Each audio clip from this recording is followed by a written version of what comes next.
Assalomu alaykum, hurmatli yurtdoshlar, aka-ukalar, opa-singillar.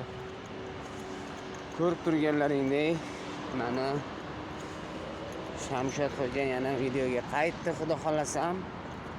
Boshqa raqam, boshqa nima deydi, profil, Instagram, Telegram, YouTube.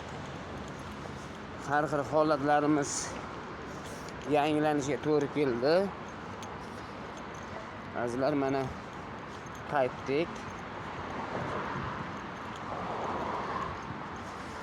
Короче, gapimni qisqa va lo'ndasi, Shamshod xo'ja Instagram, YouTube kanali, Telegramlariga, internetga qaytdi, azizlar. Ko'rib turganlaringizdek, qaytdim internetga.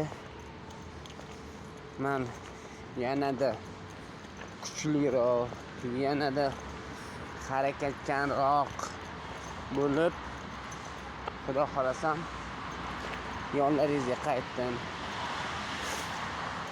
Opa-singillar, aka-ukalar, sizlarni duolaring,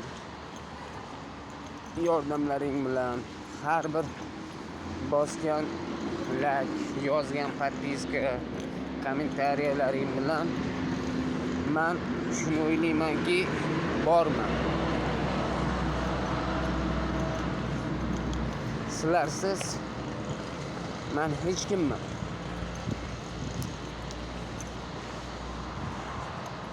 Oddiy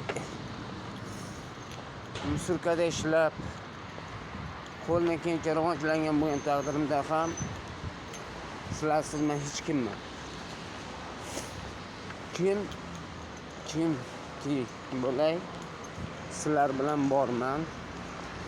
Hamisha ijodim, holatlarim sizlar bilan. Faqat men sizlardan bitta narsani iltimos qilaman, azizlarim. Sirdaryo shahar, Sirdaryo tumanida onajonim meni betob yotibdilar. Eski tashmida yaqinda oyoqlari yaxshilamagani uchun ona qizim betob yotibdilar, bo'lajak ayolim bilan.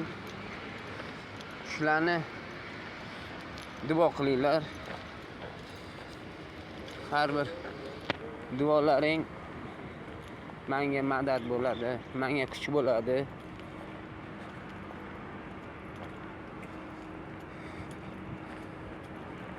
Sizlardan shuni so'rab qolaman. Sog' bo'lasizlar. Tashkilotda diydor ko'rishguncha xayr deb qolaman.